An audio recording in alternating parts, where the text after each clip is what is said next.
Hello everyone, आरती गुरुकुल में आपका स्वागत है। यूजीसी नेट जेआरएफ 2025 की तैयारी की श्रृंखला में आज हम पढ़ने जा रहे हैं उपन्यास तमस और इसके लेखक हैं भीष्म साहनी।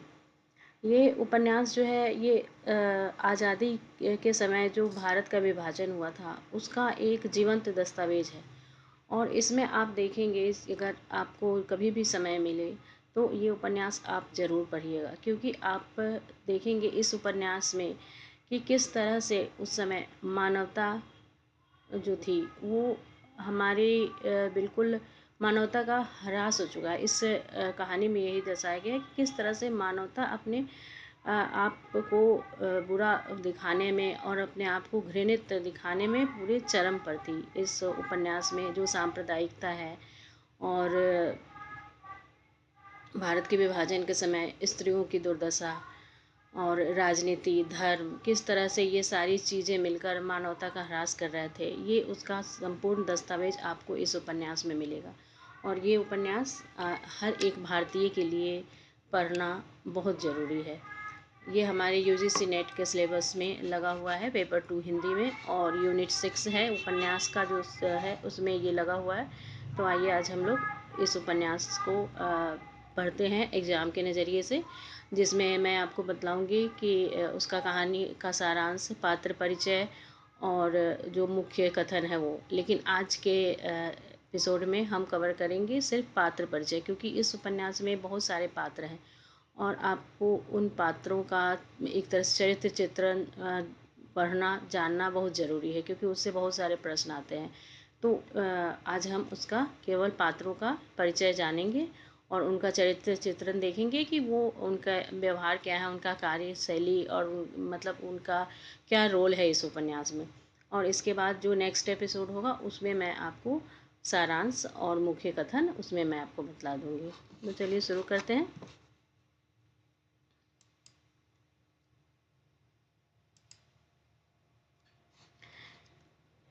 ये इस उपन्यास का प्रकाशन वर्ष 1973 है और ये तमस भीष्म साहनी का सबसे प्रसिद्ध उपन्यास है। इस उपन्यास की कथा वस्तु 1947 में पंजाब में हुए भयानक सांप्रदायिक दंगों पर आधारित है। ये दंगे जब आज़ादी की समय 1947 में हुए थे, उसी समय पर ये आधारित है। इसमें लाहौर के आसपास की सिर्फ 5 दिन की कहानी वर्णित है। यह उपन्यास 2 खंडों में विभाजित है। पहले खंड में सामुदायिक तनाव की कहानी कही गई है और दूसरे भाग में अनेक गांव उपन्यास की परिधि में आ जाते हैं। मुख्य पात्र देखते हैं इसमें। नत्थू नत्थू समाज के तथाकथित निचले तबके से आने वाला युवक है। जाति से चमार है, जिसने 5 रुपए मिलने के कारण मुराद अली के कहने पर सुअर को मारा था। मुराद अली ये अंग्रेजों का चमचा है। पतली बेत की छड़ी झुलाता रहता है। ठिगना है, काला है। बख्शी जी जिला कांग्रेस कमेटी के सेक्रेटरी हैं। बलगमी शरीर वाले, उम्र दराज आदमी और देह शिथिल पड़ गई है। मास्टर रामदास ये कांग्रेस कमेटी के सदस्य हैं और कार्यकर्ता भी हैं। कामचोर हैं। स्वास्थ्य हेतु कांग्रेस से मतलब अपने स्वार्थ के लिए कांग्रेस से जुड़े हुए हैं। कश्मीरी लाल ये कांग्रेस का कार्यकर्ता है। जरनैल सिंह कांग्रेस का कार्यकर्ता है ये भी, और ये मानसिक रूप से विक्षिप्त है लेकिन ईमानदार है। बरसों जेल में रहने के बाद वह शारीरिक रूप से बहुत कमज़ोर हो गया था। नेहरू जी के साथ वह भी रावी नदी के किनारे नाचा था। इसमें रावी नदी का वर्णन है। जब पूर्ण स्वराज का नारा लगा था तब वह अपने शहर से वॉलंटियर बनकर लाहौर गया था। उसका न घर था, न बीवी बच्चे थे। हफ्ते में 2-3 बार कहीं न कहीं से पिटकर आ जाता था। पुलिस के लाठीचार्ज में जहां लोग जान बचाकर भागते थे, वह झुर्रियों भरी अपनी छोटी सी छाती फैलाए खड़ा रहता और अपनी पसलियां तुड़वा कर आता था। इस उपन्यास को पढ़ते समय सबसे ज़रूरी है पात्रों के नाम याद करना, और उसके साथ ही जो भी नाम इसमें आए हैं, जैसे नदी का नाम या फिर शहर का नाम, लाहौर है, पंजाब है, रावी नदी है, इन सब के नाम भी आपको याद करने बहुत ज़रूरी हैं, क्योंकि ये पूछ लिया जाता है कई बार मिलान वाले प्रश्नों में, और कई बार कोड वाले प्रश्न में भी पूछ लिया जाता है कि इनमें से कौन कौन सा शहर किस उपन्यास में आया है, ये सारी चीज़ें। तो इसीलिए आपको ये याद रखना बहुत इम्पोर्टेंट है। शंकर लाल, ये भी कांग्रेस का कार्यकर्ता है, मेहता का विरोधी है और मुनादी वाला है। ये भी हम लोगों को ध्यान रखना होगा। जैसे कांग्रेस से इसमें कई है कांग्रेस के कार्यकर्ता, जैसे देशराज है, ये भी कांग्रेस का कार्यकर्ता है। अजीज है, ये भी कांग्रेस का कार्यकर्ता है। अजीत सिंह, ये भी कांग्रेस का कार्यकर्ता है। तो हम लोगों को आप एक लिस्ट बना लीजिए कि कौन कौन कांग्रेस का कार्यकर्ता है, उन सब का एक लिस्ट बना करके उसको ज़रूर से याद कर लीजिए। मेहता जी, ये जिला कांग्रेस कमेटी के सदस्य हैं और वे दिखने में जवाहरलाल नेहरू जैसे दिखते हैं। देखिए, ये एक मेहता जी गोदान उपन्यास में भी आते हैं, इसीलिए ये आप यहाँ पे कंफ्यूज नहीं होना है। और ये आप ये देखिए, यहाँ जो तमस उपन्यास के जो मेहता जी हैं वो दिखने में कैसे दिखते हैं, जवाहरलाल नेहरू के जैसे दिखते हैं। कुल मिलाकर वो 16 वर्ष जेल में काट कर आए हैं। कितने वर्ष? ये 16 वर्ष जेल में काट कर आए हैं और कांग्रेस कमेटी के प्रधान थे। सबसे उजली खादी पहनते थे। उन पर एक तरह का आरोप लगाया जा रहा था कि सेठी ठेके वाले के पास से उन्हें 50,000 बीमे मिलने वाले थे, जिसकी एवज में वो सेठी को चुनाव में टिकट दिलाने वाले हैं। असल में मेहता जी और शंकर लाल की आपस में पटती नहीं थी। मेहता जी और शंकर लाल दोनों आपस में बिल्कुल नहीं पटता है। और ये रिचर्ड है, जिला कलेक्टर। ये बहुत ही इम्पोर्टेंट पात्र है इस उपन्यास का, रिचर्ड और लीजा। ये और कई बार रिचर्ड के बारे में पूछा भी गया है उपन्यास के ये प्रश्न में, मतलब यूजीसी नेट के क्वेश्चन में।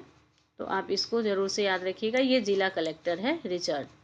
पुण्यात्मा वानप्रस्थ जी, ये संस्कृति के ज्ञाता, सभी वेद वेदांग के मर्मज्ञ थे।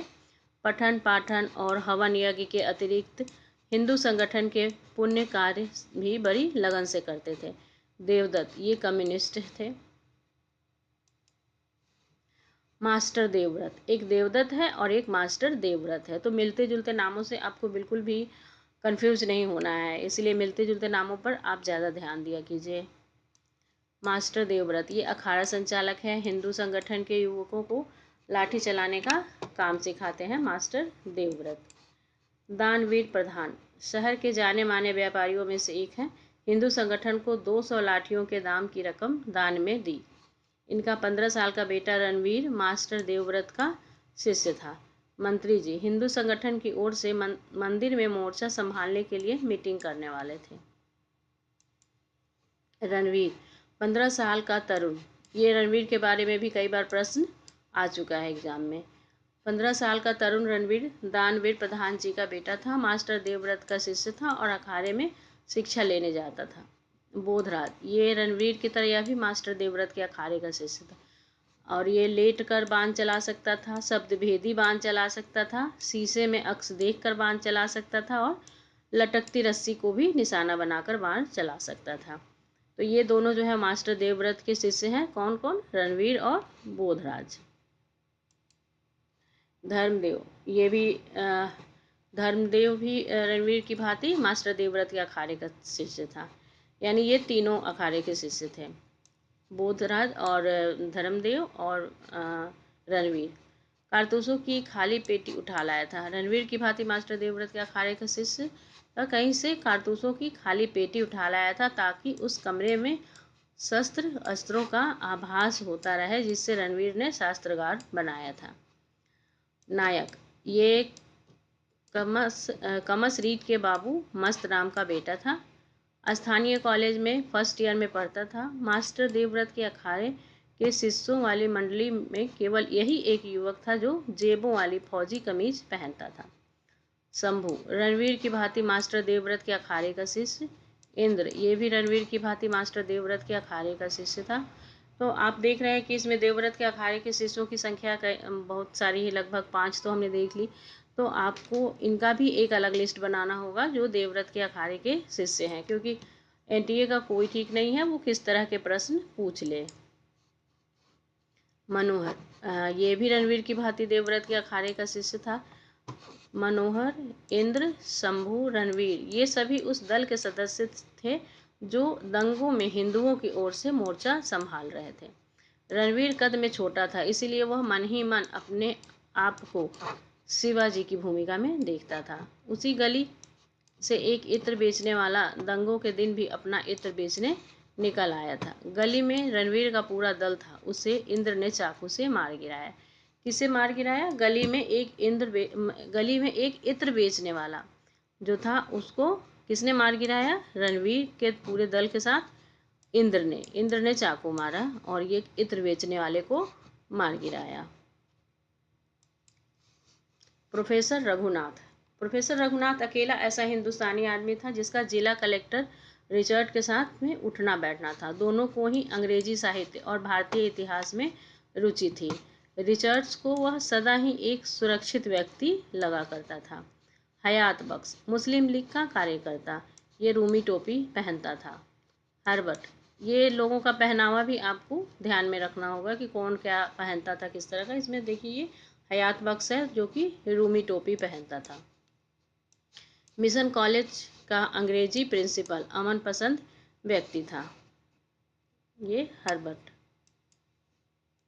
मौलादाद बिजली कंपनी में क्लर्क, दाढ़ी वाला, मुस्लिम लीग का कार्यकर्ता था। हकीम अब्दुल गनी, हकीम जी ये कांग्रेसी मुसलमान थे। ये हकीम अब्दुल गनी जो थे वो कांग्रेसी मुसलमान थे।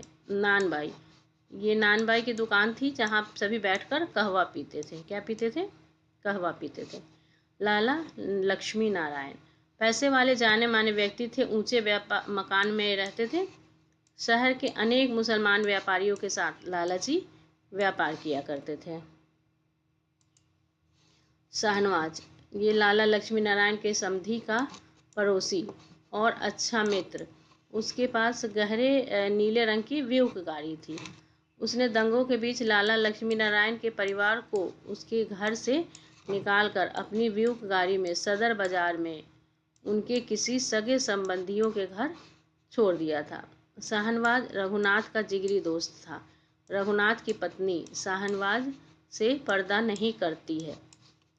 दंगों के बीच में ही शाहनवाज ने रघुनाथ के पुश्तैनी घर जाके दंगों के कारण जल्दी जल्दी में छोड़कर शहर के एक सुरक्षित इलाके में रह रहे थे, वहाँ से रघुनाथ की बीवी के गहने की पोटली निकाल ली थी। ये देखिए शाहनवाज जो रघुनाथ को अपना जिगरी दोस्त कहता था, उसने क्या किया था कि दंगे का फ़ायदा उठा करके उसके घर से गहने की पोटली निकाल ली थी। शाहनवाज को आमलेट खाना पसंद था। जब भी वो रघुनाथ के घर जाता था तो उसके छोटे भाई की बहू उसके लिए दौड़कर अंडे का आमलेट बनाती थी।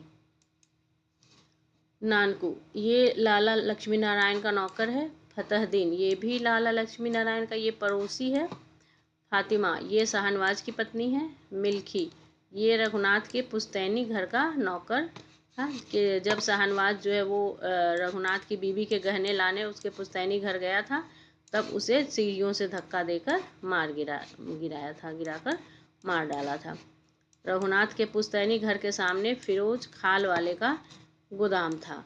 दंगों के दौरान नानबाई मिल्खी को बीड़ी के पैकेट छत से फेंक देता था।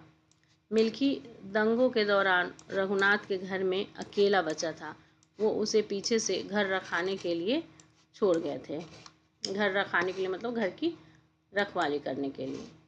सलोत्री साहब, इनका नाम लेकर मुराद अली ने नत्थू चमार से सूअर मरवाया था और बोला था कि सलोत्री साहब ने मरे हुए सूअर की मांग की है।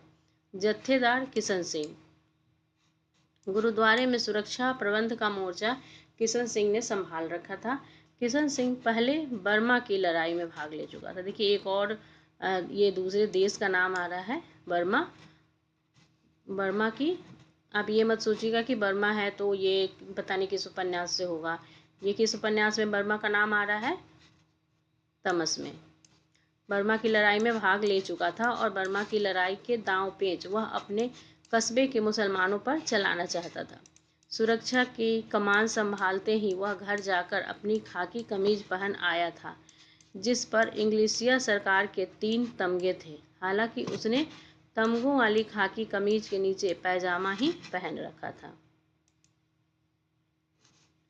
सरदार हरि सिंह। गुरुद्वारे के दाईं ओर से बंदूक चलाने का मोर्चा सरदार हरि सिंह को सौंपा गया। दाईं ओर का मोर्चा नकारा साबित हुआ क्योंकि सरदार हरि सिंह ने अपने हमसायों पर गोली चलाने को स्वीकारा नहीं।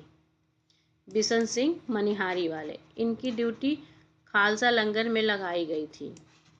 पीले रंग का रेशमी रुमाल अपनी पगड़ी से बांध कर रखा था, जो उसने बसंत पंचमी के मेले के बाद अपने बेटे के सिर से उतारकर अपनी जेब में रख लिया था। आज अचानक जेब में हाथ डालने पर उसे यह रुमाल मिला और उसे अपनी पगड़ी में खोस लिया। शेख गुलाम रसूल। गुरुद्वारे के पीछे 2 गलियां छोड़कर शेख गुलाम रसूल का ऊंचा 2 मंजिला मकान था और मुसलमानों के दल ने दंगों के समय उसी को अपना किला बना रखा था। मुखिया सरदार तेज सिंह। तेज सिंह में वजन था, उनका रोम रोम पंथ की रक्षा के लिए न्यौछावर था। सरदार तेज सिंह मुखिया के नाना के पिताजी महाराणा रंजीत सिंह के दरबारी हुआ करते थे। युवा प्रीतम सिंह गुरुद्वारे के द्वार पर खड़े होकर सुरक्षा के लिए पहरा दे रहा था। सोहन सिंह, वह युवक जो गुरुद्वारे में यह समझाने का प्रयास कर रहा था कि हमें इस सांप्रदायिकता के जहर को और बढ़ावा नहीं देना चाहिए जिसे अंग्रेजों ने हमारे बीच बोया है। ऐसा बोलने के लिए निहंग सिखों ने उसे पीटकर चुप करा दिया था। मीरदाद, जो हाल सोहन सिंह का गुरुद्वारे में था, वही हाल मीरदाद का मुसलमानों की बस्ती में था। उम्र दराज लोग मीरदाद जैसे युवक की बात यह समझने को तैयार ही नहीं थे कि सांप्रदायिकता की ये जड़ें अंग्रेजी हुकूमत ने बोई है। उनके अनुसार असल कसूरवार दूसरे धर्म के लोग ही थे। मुसलमानों के लिए सिख और हिंदू कसूरवार थे और हिंदुओं और सिखों के लिए मुसलमान कसूरवार थे। उनके अनुसार अंग्रेजी हुकूमत के लोगों का उनके आपसी मसलों से कोई लेना देना नहीं है। वे धर्म के मामले में नहीं पड़ते, ऐसा मतलब उन दंगाइयों का मानना था। लेकिन मीरदाद और सोहन सिंह जैसे ऐसे कुछ लोग थे जो अपने अपने तबकों को, अपने अपने लोगों को समझा रहे थे कि ये सब चीज़ें अंग्रेज़ों की का किया धरा है और इसमें ये हमें और आगे नहीं बढ़ाना चाहिए, हमें इस तरह से लड़ाई नहीं करनी चाहिए, दंगे नहीं करने चाहिए। लेकिन वो लोग मानने को तैयार नहीं थे बिल्कुल भी, बल्कि इन्हें ही उल्टा पीट डाल रहे थे।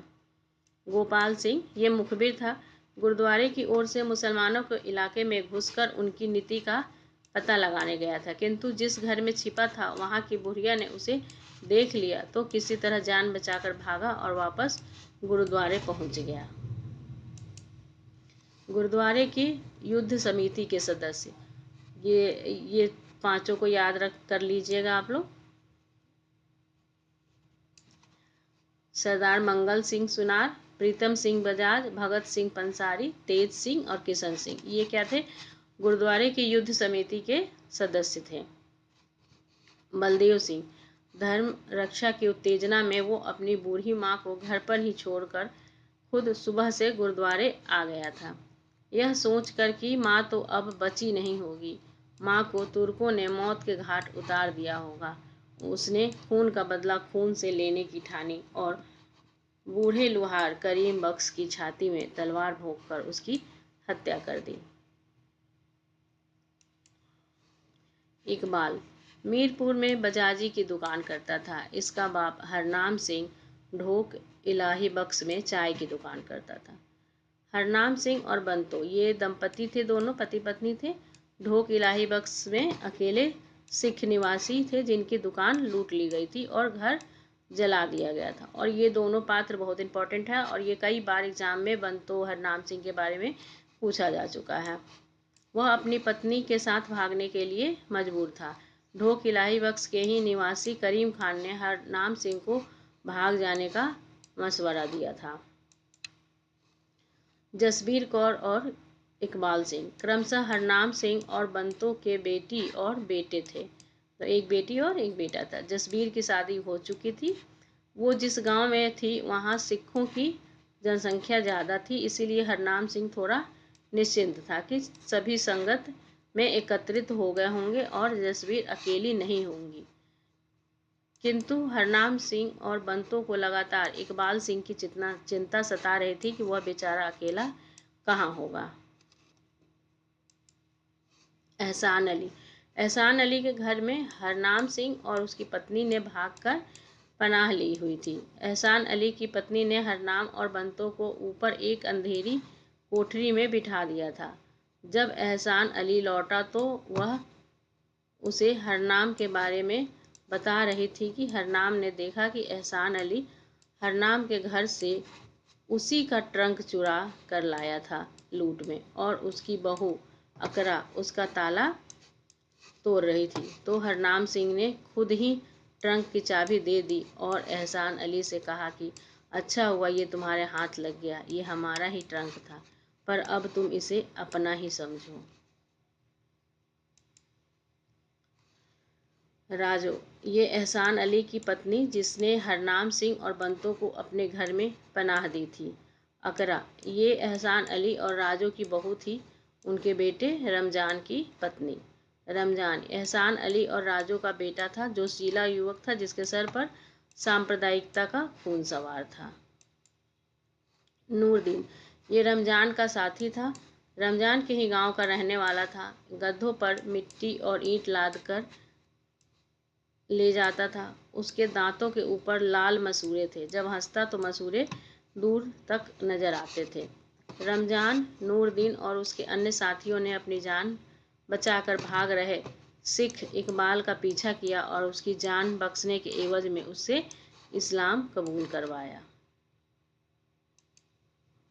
हरनाम सिंह के पिता का नाम सरदार गुरदयाल सिंह और हरनाम सिंह के गांव का नाम था ढोक इलाही बख्श और हरनाम सिंह की तहसील का नाम नूरपुर। ये सब मैंने इसलिए यहाँ पे नोट किया है क्योंकि ये बहुत ही इम्पोर्टेंट है और ये आपको याद रखना चाहिए। ढोक इलाही बख्श, सरदार गुरदयाल सिंह और ये तहसील का नाम था नूरपुर।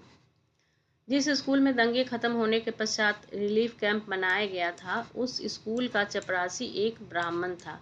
वह और उसकी ब्राह्मणी बहुत ज़्यादा दुखी थे क्योंकि उनकी बेटी प्रकाशों को दंगाई उठाकर ले गए थे और अभी तक उसका कोई पता नहीं चला था। रिलीफ कैंप के आकरा बाबू उस ब्राह्मण के पास आकर कहते हैं कि कल एक बस नूरपुर जाएगी, उसमें हथियारबंद पुलिस वाले भी होंगे, वो उस बस में जाकर नूरपुर में अपनी बेटी का पता लगा ले।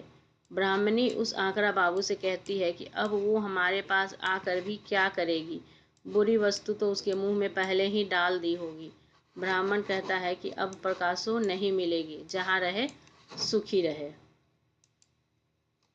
दंगों के पश्चात जिस कॉलेज में अमन कमेटी की मीटिंग होती है, उसी कॉलेज के दो चपरासी गेट के पास बैठकर बात कर रहे होते हैं कि जाहिल लोग लड़ते हैं, समझदार खानदानी लोग नहीं लड़ते। यहाँ आए हुए लोगों में हिंदू, सिख और मुसलमान सभी हैं, मगर कैसे प्यार मोहब्बत से बातें कर रहे हैं।